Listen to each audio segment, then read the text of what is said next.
So last time I gave a reading of the creation accounts that are in Genesis 1 to 3.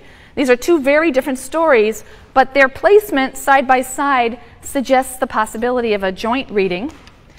Nevertheless, they are very different in character, and today I want to focus in on the second creation story. This is the story that is predominantly in Genesis 2 and trickles into Genesis 3, and I'm going to look at it mostly in isolation from the first account. I'm going to be looking at it in light of an important parallel. This parallel is the Epic of Gilgamesh. I get to point this way now to the boards, okay? The Epic of Gilgamesh, and I'll be drawing on the work of many scholars, Nahum Sarna probably most prominently among them, but others also who have devoted themselves to the study of these textual parallels and developing an interpretation of these stories. I'd like you to carry that with you into your discussion sections as you look at some of the other interpretations from antiquity and on into the modern period. Now, the Epic of Gilgamesh is a magnificent Mesopotamian epic that relates the exploits of a Sumerian king, King Gilgamesh of Uruk. That's the name of the city-state over which he is king. And the epic as we now have it was probably composed between 2000 and 1800 BCE.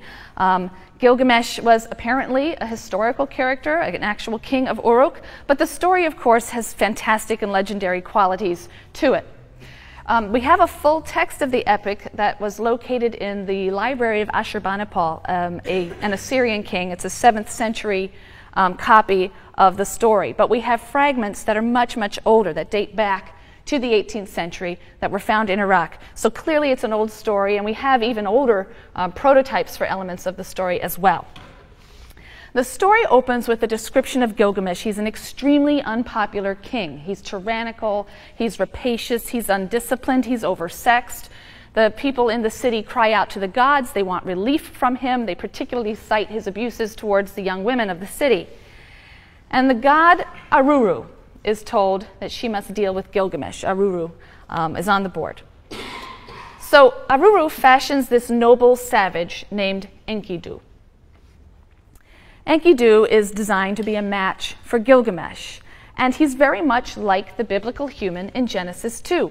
He's sort of an innocent, primitive. He appears unclothed. He lives a free, peaceful life in harmony with the animals, with nature and the beasts. He races across the steppes with the gazelles. But before he can enter the city and meet Gilgamesh, he has to be tamed. So a woman is sent to Enkidu, and her job is to provide the sexual initiation that will tame and civilize Enkidu. I'm reading now from the Epic of Gilgamesh. For 6 days and 7 nights, Enkidu comes forth mating with the lass. After he had had his fill of her charms, he set his face toward his wild beasts. On seeing him, Enkidu, the gazelles ran off. The wild beasts of the steppe drew away from his body. Startled was Enkidu as his body became taut. His knees were motionless, for the wild beasts had gone. Enkidu had to slacken his pace. It was not as before. But he now had wisdom, broader understanding. Returning, he sits at the feet of the harlot. I'm not sure why that translation. I've been told by those who know Akkadian that the word could mean harlot, prostitute. It could mean some sacred prostitute. I'm not an expert in Akkadian. But he looks up at the face of the harlot, his ears attentive as the harlot speaks. And the harlot says to him, to Enkidu, "Thou art wise, Enkidu. You art become like a god. Why with the wild creatures dost thou roam over the steppe? Come, let me lead thee to ramparted Uruk, to the holy temple, abode of Anu and Ishtar, where lives Gilgamesh, accomplished in strength, and like a wild ox lords it over the folk." As she speaks to him, her words find favor. His heart enlightened, he yearns for a friend. Enkidu says to her, to the harlot, "Up, lass, escort me to Gilgamesh. I will challenge him and will boldly address him." So that's tablet 1 from the Epic of Gilgamesh. So through this sexual experience, Enkidu has become wise, growing in mental and spiritual stature, and he is said to have become like a god. At the same time, there's been a concomitant loss of innocence. His harmonious unity with nature is broken. He clothes himself, and his old friends, the gazelles, run from him now. He will never again roam free with the animals. He cannot run as quickly. His pace slackens. He can't even keep up with them. So as one reads the epic, one senses this very deep ambivalence regarding the relative virtues and evils of civilized life and many of the features that make us human. On the one hand, it's clearly good that humans rise above the animals and build cities and wear clothes and pursue the arts of civilization and develop bonds of love and duty and friendship, the way that animals do not. These are the things that make humans like the gods in the Epic of Gilgamesh.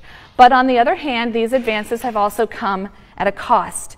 And in this story, there's also a sense of longing for the freedom of life in the wild, the innocent, simple, uncomplicated life lived day to day without plans, without toil, in harmony with nature, a somewhat Edenic existence. So there are very obvious parallels between this part of the epic that I've just read to you and our second creation story.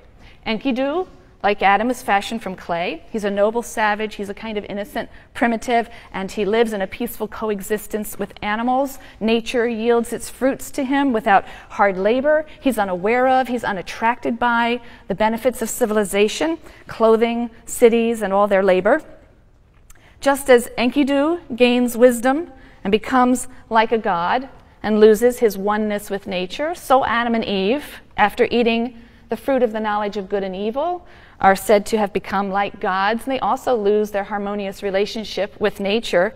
In Genesis 3:15, God says to the snake, "I will put enmity between you and the woman, and between your offspring and hers. They shall strike at your head, and you shall strike at their heels." Presumably, there had been a peaceful relationship between creatures like snakes and humans to that point.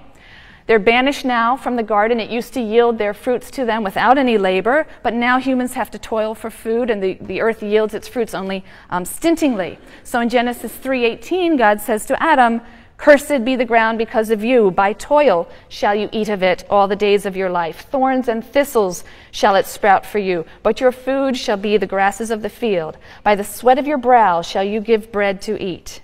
So knowledge or wisdom or perhaps moral freedom seem to come at a very high price. But there are important differences between these stories too. And the most important has to do with the nature of the act that leads to the transformation of the human characters.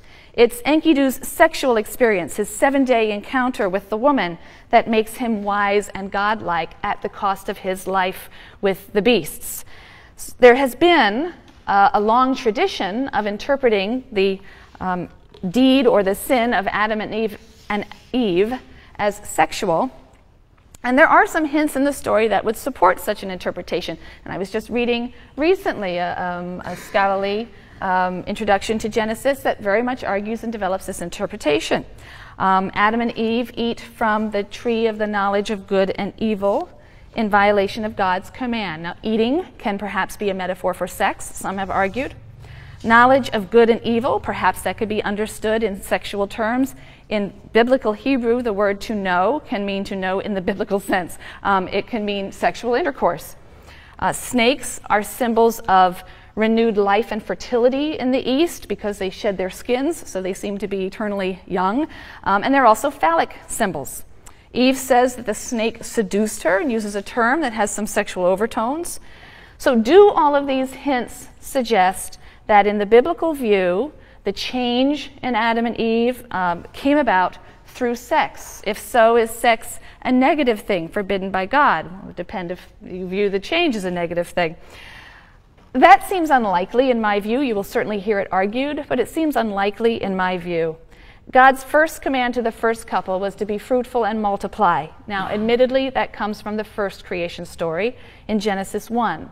Nevertheless, in the second creation story, when the writer is recounting the creation of woman, the writer refers to the fact that man and woman will become one flesh. So it seems that sex was part of the plan for humans even at creation.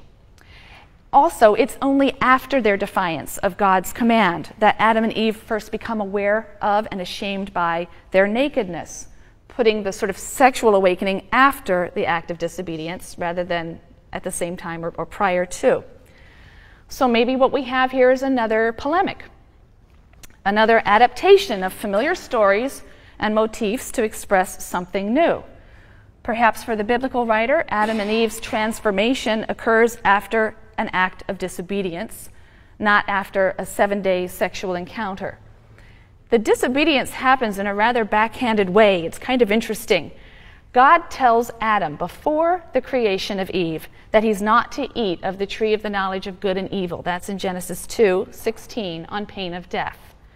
Eve doesn't hear this command directly. She has not yet been created. In Genesis 3, we meet the cunning serpent. And although many later Hellenistic Jewish texts and the New Testament will identify the snake as a satan, an enticer, a tempter, some sort of evil creature, he doesn't seem to be so in this fable. There's no real devil or satan character, we'll talk about Job later, in the Hebrew Bible. The snake in Eden is simply a talking animal. He's a standard literary device that you see in fables of this period and later, the kind that you find, for example, in the fables of Aesop. And the woman responds to the serpent's queries by saying that eating and even touching the tree is forbidden on pain of death. One wonders whence the addition of touching. Did Adam convey God's command to Eve with an emphasis all his own? Don't even touch that tree, Eve. It's curtains for us if you do. She didn't hear the original command. Or did she just mishear in some very tragic version of the telephone game, you know? And the serpent tells her, no, you're not going to die if you touch or eat the fruit. In fact, he adds, the fruit will bring you wisdom, making humans like gods who know good and bad. And in fact, that's certainly true. He tells her the truth. Genesis 3:7 is a very critical verse, and it's rarely properly translated. Most translations read like this: she took of its fruit and ate. She also gave some to her husband, and he ate. The implication is that Eve acts alone, and then she goes and finds Adam and gives him some of the apple and convinces him to eat it. But in fact, the Hebrew literally reads, she took of its fruit and ate, and gave also to her husband with her, and he ate. With her is a very teeny tiny little word in Hebrew, so I guess a lot of translations figure they can leave it out. But the with her is there in the Hebrew. At that fateful moment, Adam and Eve are standing together at the tree. And although only the woman and the serpent speak, Adam was present, and it seems he accepted the fruit that his wife handed him. He was fully complicitous. And indeed, God holds him responsible. He reproaches Adam. Adam says, well, Eve handed it to me. She gave it to me. Eve explains, the serpent tricked me. God vents his fury on all three, and he does so in ascending order. First the snake for his trickery, and then the woman, and finally the man.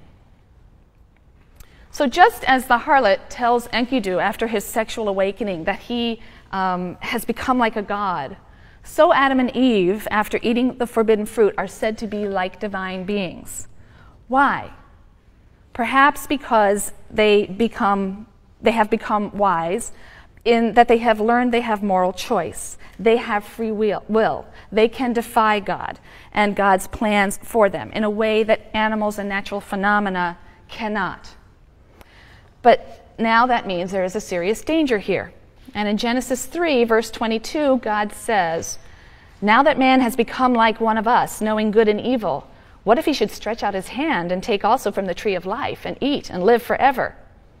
So it's the threat of an immortal antagonist that is so disturbing and must be avoided. And so God banishes Adam and Eve from the garden, and he stations these kruvim, these cherubim, not puffy, cute little babies like Raphael painted, but these fierce, monstrous creatures, and a fiery, ever-turning sword to guard the way back to the tree of life. It is now inaccessible.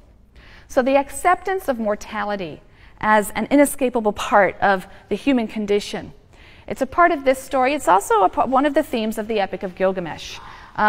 As the story continues, Enkidu enters the city, and Enkidu earns Gilgamesh's respect and deep love. And this is the first time that this rapacious tyrant has ever actually loved anyone, and his character is reformed as a result. And then the rest of the epic contains the adventures of these two close friends, all of the things that they do together. And when Enkidu dies, Gilgamesh is absolutely devastated. He's for the first time confronted with his own mortality. He's obsessed with grief over Enkidu, and he's obsessed with the whole issue of mortality. He begins a quest for immortality, and that takes up most of the rest of the epic. He leaves the city, he travels far and wide, he crosses these primeval seas and endures all sorts of hardships, and finally, exhausted and battered, he reaches Utnapishtim, also there on the board, Utnapishtim, who is the only mortal ever to have been granted immortality by the gods. And he comes to him and asks for his secret. It turns out that Utnapishtim can't help him, and we'll come back to Utnapishtim later in the flood story. And Gilgamesh is devastated. He then learns the whereabouts of a plant of eternal youth. And he says, well, that's better than nothing. That at least will keep him young. And so he goes after the plant of eternal youth, but he's negligent for a moment, and a thieving snake or serpent manages to steal it, and that explains why snakes are always shedding their skins and are forever young. Gilgamesh is exhausted, he feels defeated, he returns to Uruk, and as he stands looking at the city from a distance, gazing at it, he takes comfort in the thought that although humans are finite and frail and doomed to die, their accomplishments and their great works give them some foothold in human memory. Now, Nachum Sarna is one of the people who's pointed out that the quest for immortality, which is so central in the Epic of Gilgamesh, is really deflected in the biblical story. The tree of life is mentioned, and it's mentioned with a definite article. Genesis 2:9 says, with the tree of life in the middle of the garden, as if this is a motif we're familiar with, as if this is something we all know about. But then it's really not mentioned again as the story proceeds. The snake, which in the Epic of Gilgamesh is associated with the plant of eternal youth, in Genesis is associated instead with the tree of the knowledge of good and evil. That's the focus of our attention in Genesis. And it's only at the end of the story that the tree of life appears again in the passage that is emphasizing its permanent inaccessibility. And we could perhaps draw two conclusions from this. First, it may be that Adam and Eve had access to this tree up to that point. As long as their will conformed to the will of God, there was no danger to them going on eternally, being immortal. Once they discovered their moral freedom, once they discovered that they could thwart God and work evil in the world, and abuse and corrupt all that God had created, then God could not afford to allow them access to the tree of life. That would be tantamount to creating divine enemies, immortal enemies.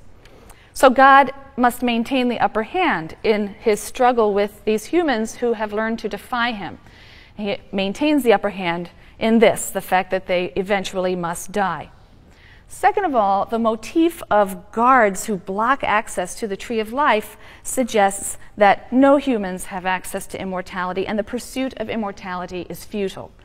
So it might be then that God really spoke the truth after all. The fruit did bring death to humankind. Before we leave this story and move on to Cain and Abel, I just want to make a couple of quick observations. First of all, the opening chapters of Genesis, Genesis 1 through 3, have been subjected to centuries of theological interpretation, and I hope that you're in the midst of reading some of them now. They have generated, for example, the doctrine of original sin, which is the idea that humans, after Adam, are born into a state of sin, by definition. As many ancient interpreters already have observed, the actions of Adam and Eve bring death to the human race. They don't bring a state of utter and unredeemed sinfulness. In fact, what they tell us is that humans have moral choice in each and every age. The story is primarily ideological rather than prescriptive or normative. We've talked about this word, ideological tales that are trying to explain how or why something is the way it is. This is why serpents shed their skin, for example, in the Epic of Gilgamesh. They were the ones who got the plant of eternal youth. It's ideological. The writer observes that humans emerge from innocent childhood to self-conscious adulthood. The writer observes that survival is a difficult endeavor, and that the world can sometimes seem harshly hostile. The writer observes that women are desirous of and emotionally bonded to the very persons who establish the conditions of their subordination. The story is explaining how these odd conditions of life came to be as they are. which is not to say that it's the ideal situation or even that it's God's will for humankind. These are ideological fables, and they're best read as such. Second of all, in this story, we see something that we'll see repeatedly in the Pentateuch. And that is that God has to punt a bit. He has to modify his plans for the first couple by barring access to the tree of life. That was not something presumably he planned to do. This is in response to, perhaps, their unforeseen disobedience. Certainly, the way the story unfolds, that's how it seems to us. So, despite their newfound mortality, humans are going to be a force to be reckoned with. They're unpredictable to the very God who created them. Finally, I'll just draw your attention to some interesting details that you can think about and maybe talk about in section. God ruminates that the humans have become like one of us, in the plural. That echoes his words in Genesis 1, where he proposes, "Let us make humans," or humankind, "in our image." Again, in the plural. Who is he talking to? And what precisely are these cherubim that are stationed in front of the tree of life, barring access? What do we make of these allusions to divine colleagues or subordinates in light of Kaufman's claims regarding biblical monotheism? You should be bringing some of the things we talked about in discussing his work into dialogue with and in conflict with some of the evidence you'll be finding in the text itself. So think about these things. Don't pass over these details lightly, and don't take them for granted. The Cain and Abel story, which is in Genesis 4, verses 1 through 16, this is a story of the first murder. And it's a murder that happens despite God's warning to Cain that it's possible to master the urge to violence by an act of will. He says, "Sin couches at the door, its urge is toward you, yet you can be its master." Genesis 4, verse 7. Nachum Sarna and others have noted that the word brother occurs throughout this story repeatedly, and it climaxes in God's question, "Where is your brother Abel?" And Cain responds, "I don't know, am I my brother's keeper?" And ironically, you sense when you read this that even though Cain intends this as a rhetorical question, "Am I my brother's keeper?" in fact, he's right on the money. Yes, we are, all of us, our brother's keepers. And the strong implication of the story is, as Sarna puts it, that all homicide is in fact fratricide. Seems to be the message of this story. Note also that Cain is culpable, and for someone to be culpable of something, we have to assume some principle that they have violated. And therefore this story assumes the existence of what some writers, Sarna among them, have called the universal moral law. There seems to be in existence from the beginning of creation this universal moral law, and that is the God-endowed sanctity of human life. We can connect it with the fact that God has created humans in his own image. But the God-endowed sanctity of human life is an assumption, and it's the violation of that assumption which makes Cain culpable. The story of Cain and Abel is notable for another theme, and this is a theme that's going to recur in the Bible, and that's the tension between settled areas and the unsettled desert areas and desert life of the nomads. Abel is a keeper of sheep. He represents the nomadic pastoralists, unlike Cain, who is the tiller of soil. So he represents more settled urban life. God prefers the offering of Abel, and as a result, Cain is distressed and jealous to the point of murder. God's preference for the offering of Abel valorizes the free life of the nomadic pastoralist over urban existence. And even after the Israelites will settle in their own land, the life of the desert pastoralists remained a sort of romantic ideal for them. And it's a theme that we'll see coming up in many of the stories. It's a romantic ideal for this writer, too. Now, the murder of Abel by Cain is followed by some genealogical lists.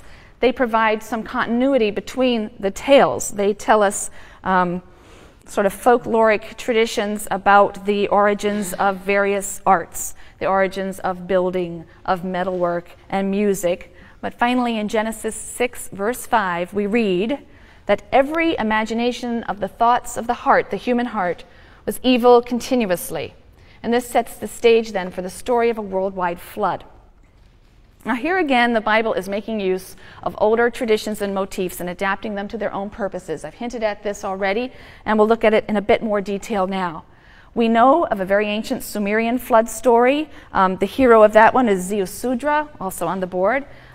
We also know of a very early Semitic work, the Epic of Atrahasis, in which there's a flood. But the most detailed flood story we have actually comes from the Epic of Gilgamesh, on the 11th tablet of the Epic of Gilgamesh.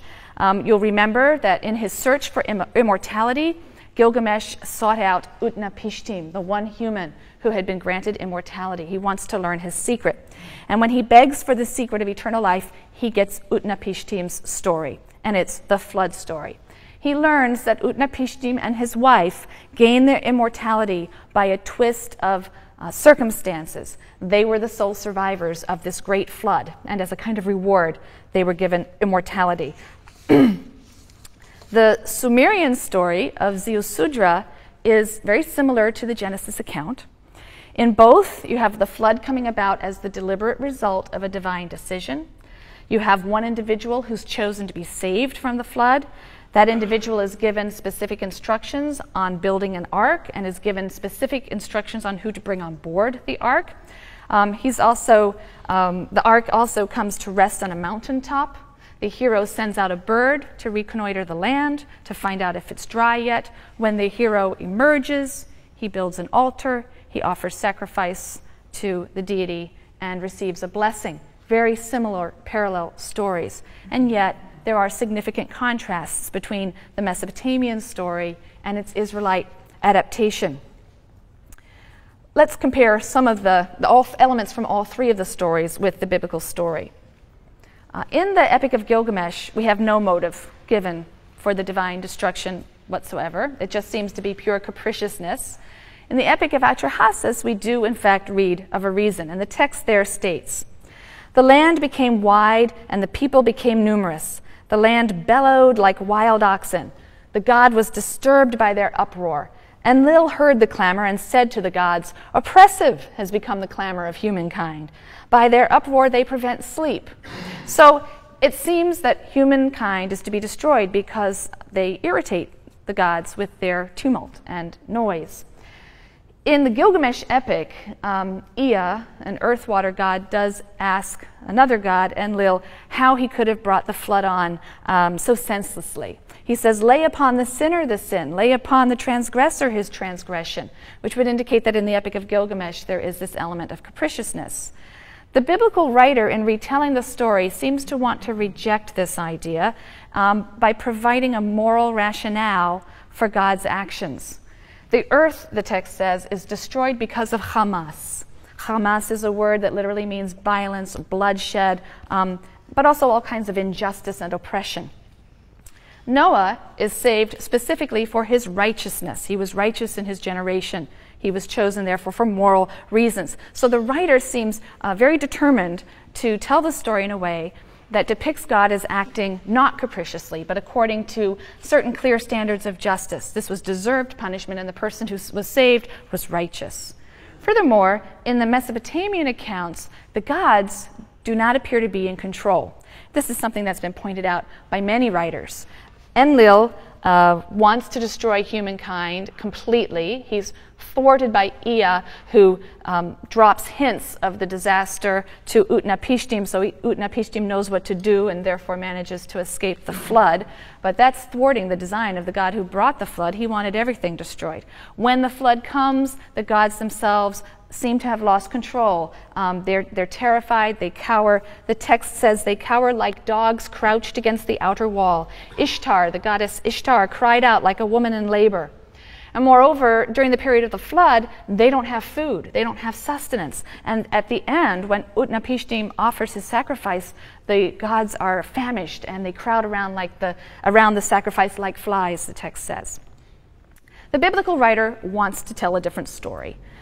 In the biblical flood story, God is represented as being unthreatened by the forces of nature that he unleashes and being completely in control. He makes the decision to punish humans because the world has corrupted itself through Hamas, through bloodshed and violence. He selects Noah due to his righteousness, and he issues a direct command to build an ark. He has a clear purpose and he retains control throughout the story. At the end, the writer doesn't depict him as needing the sacrifice for food or sustenance.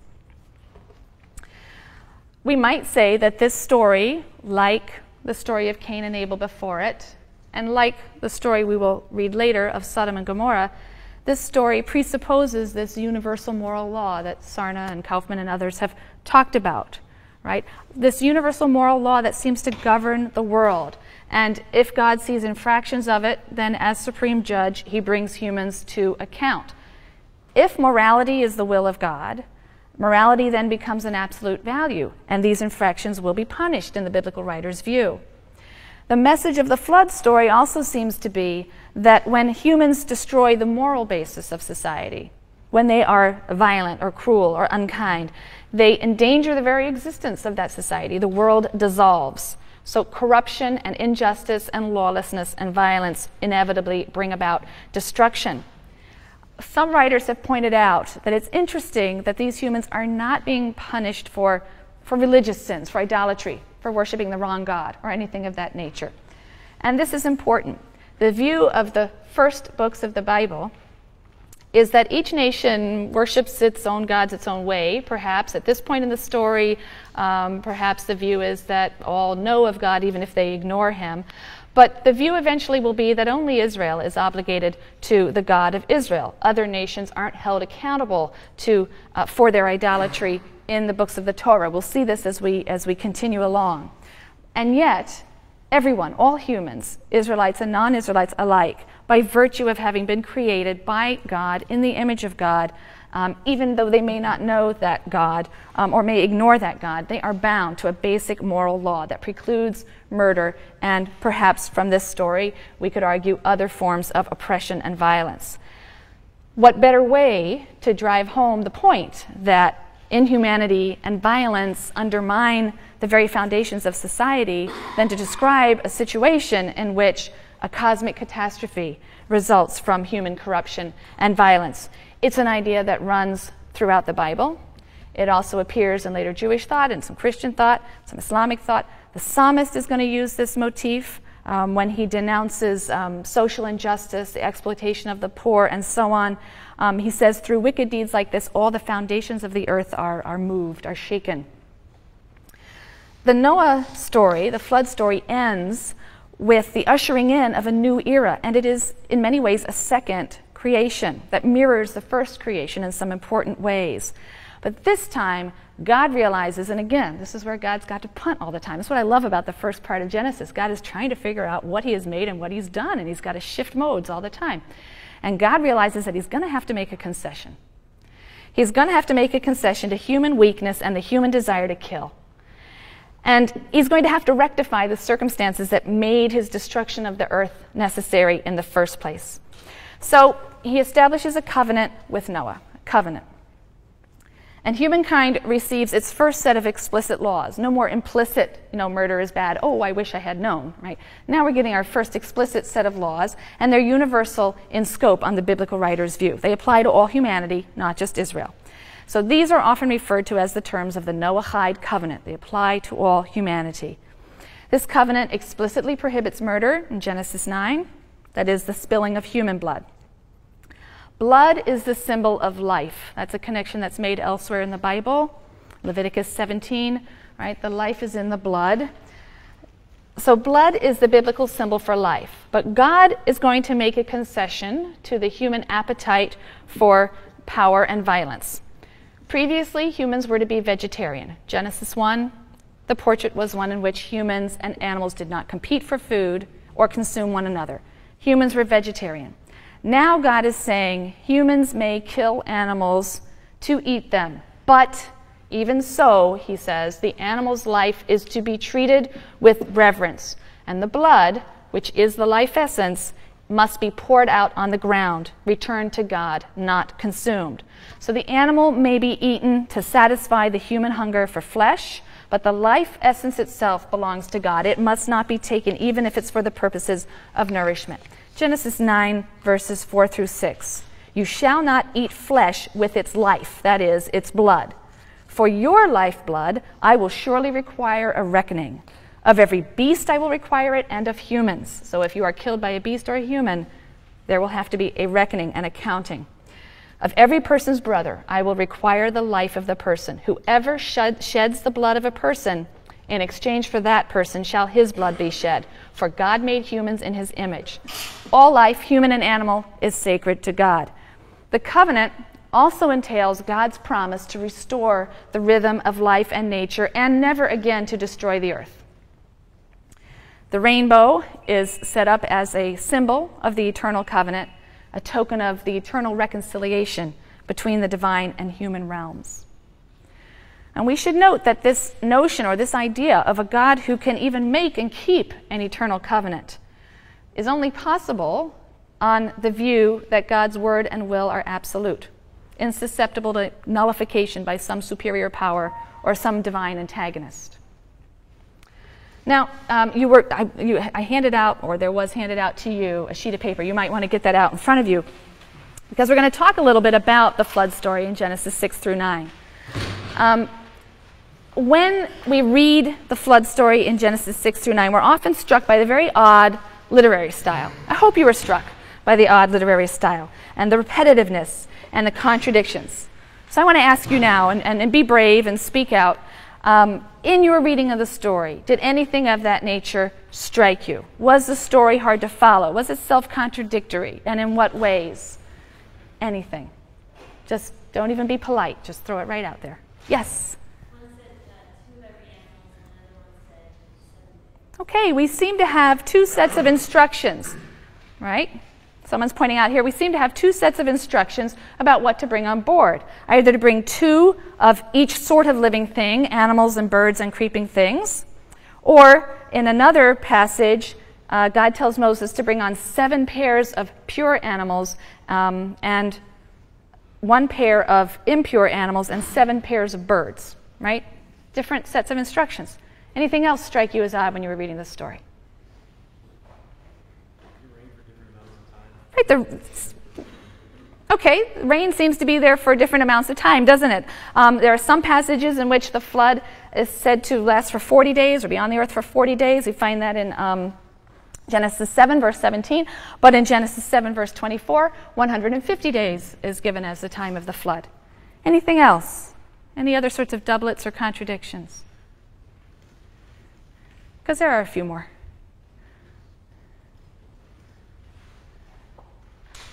Who's giving the instructions? That's not hard. That's not hard. You have it right in front of you. Who's giving the instructions?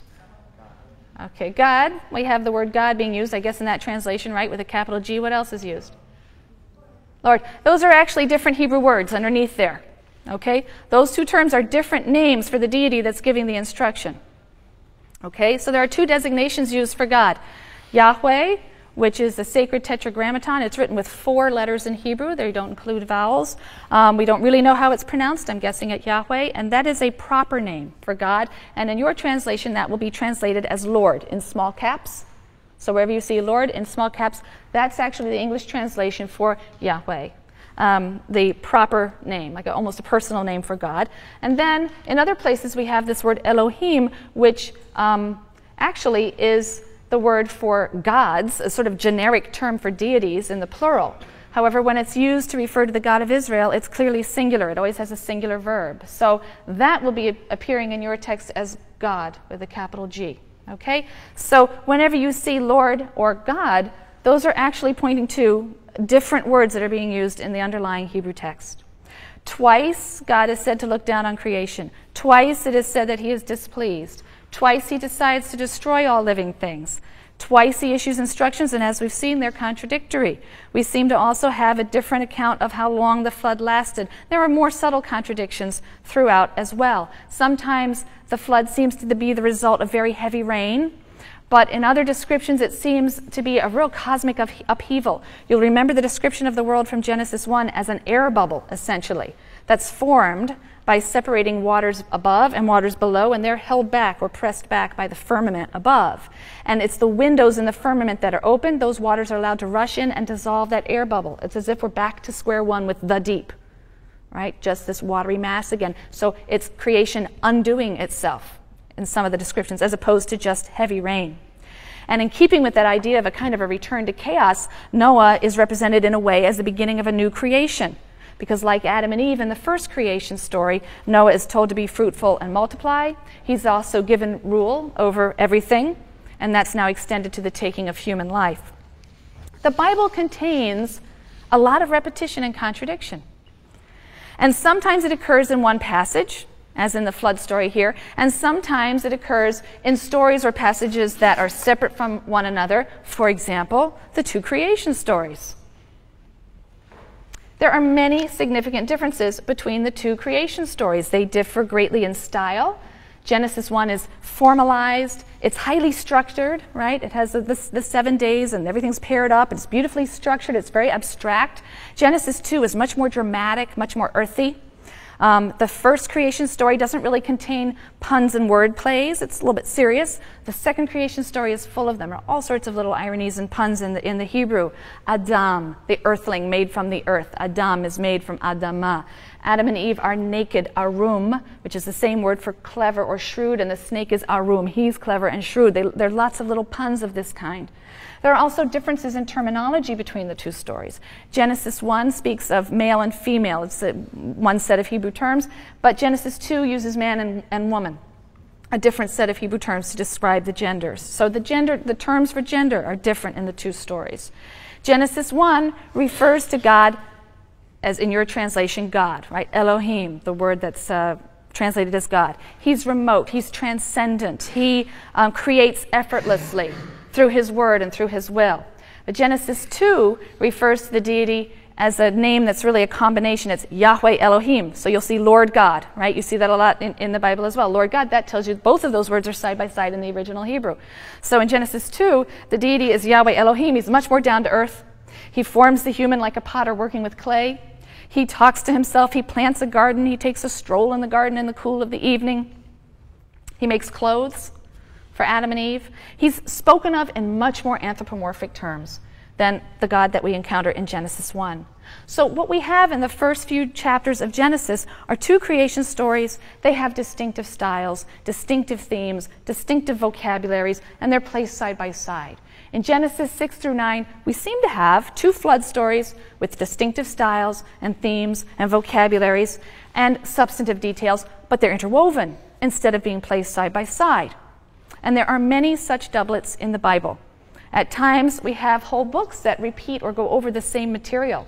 In fact, the whole historical saga that's recorded from Genesis through the end of 2 Kings is rehearsed again in the books of 1st and 2nd Chronicles.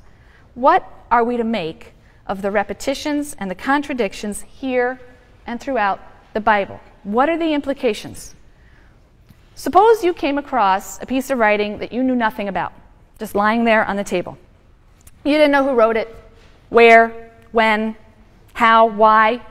And someone says to you, I want you to draw some conclusions about that piece of writing. I want you to draw some conclusions about its authorship and the way it was compiled or composed. And so you pick it up and you start reading, and you notice features like this. What might you conclude? Throw it out. What might you conclude? No presuppositions. You pick up the work, and you find these features. What might you conclude about its authorship or manner of composition? Yeah. You might conclude that there are multiple authors, right? Multiple authorship. Yeah. That revisions may have been made so that you might have different sources that have been revised or put together in different ways, right? Revisions implying you've got something and then it's worked over again. Additions might be made, so now that's a new source, right? You might conclude that these features are evidence of multiple authorship, a good deal of revision, which points itself to a kind of composite structure, different layers, maybe different sources. Well, as early as the Middle Ages, there were some scholars who noticed these things in the biblical text. They noticed that there were contradictions and repetitions, and there are anachronisms too, other features that were evidence of multiple authorship, revisions, and composite structure. So what? Why would that be a big deal? Okay, we can all go home then. There's no problem with that, right? Why would that be a big deal? Yeah. It's a central text for your religion. If there are contradictions, you've got a bit of a problem finding what exactly you believe. Okay, it could be a bit of a problem if this text has become the basis for a system of religious faith or belief, and your assumptions about it are that it's telling a truth that is singular in nature, and also what about the traditional beliefs in the origin of this text? Right? Who wrote this text according to traditional beliefs? I'm hearing Moses, I'm hearing God, I'm hearing a bunch of different things, but right, there are traditional ideas about generally the Mosaic authorship of the Bible, certainly the first 5 books of the Bible. And so these features of the text, which were noticed, were a challenge to traditional religious convictions regarding the Mosaic authorship of the first 5 books of the Bible, and in many ways the perfection of the Bible, as speaking with a unified voice on matters of doctrine or religious theology. So medieval commentators, for example, began to speak a little bit more openly about some of these features. One of the first things they noticed is that Deuteronomy 34 describes the death and burial of Moses. So they decided it was possible that Moses didn't write at least that chapter. Similarly, there are some anachronisms that they had to explain. One of the most famous is in Genesis 13, verse 7. It's in the midst of a story about dividing the land between Lot and, at that time his name is Abram, it later becomes Abraham, but between Lot and Abram. And the narrator, in telling this story, sort of interjects and turns to us, the readers, and says, the Canaanites and Perizzites were then dwelling in the land. Now, what's weird about that sentence? The narrator is speaking to us from a time in which the Canaanites and Perizzites don't live in the land, right? He's saying, that's back when the Native Americans lived in Connecticut. Is that writer living at a time when Native Americans are still living in Connecticut or owning Connecticut? No, they're writing from a later point of view. So the narrator breaks and talks to the audience in Genesis 13 and 7, says, that was back in the time when the Canaanites were in the land. When did Moses live? Who lived in the land in the time of Moses? The Canaanites. I know you haven't gotten there yet, but when you get to Deuteronomy, you're going to find out he doesn't make it into the land. So he never makes it in there. He never gets in before the Israelites conquer. He dies. The Canaanites are still in possession. So that line was certainly written not by Moses. It was written by someone at a much later time who's looking back and referring to the time when the Canaanites were in the land. So these are the kinds of things that people began to notice. And with the rise of rationalism in the modern period, traditional notions of the divine and Mosaic authorship of the Pentateuch, the Torah, the first 5 books of Moses, were called into question. The modern critical study of the Bible begins really with Spinoza, who in the early 17th century suggested that the Bible should be studied and examined like any book, without presuppositions about its divine origin or any other dogmatic claims about its composition or authorship. But it was a Catholic priest, Richard Simon, who first argued that Moses didn't write the Torah and that it contained many anachronisms and errors. We've run out of time, but I'll pick up this fascinating story on Wednesday, and we'll learn a little bit more about critical ideas about the composition of the Bible. Please be on the lookout for emails from section leaders with study guides for sections, which will be meeting this week. You'll have a lot of fun with the creation stories.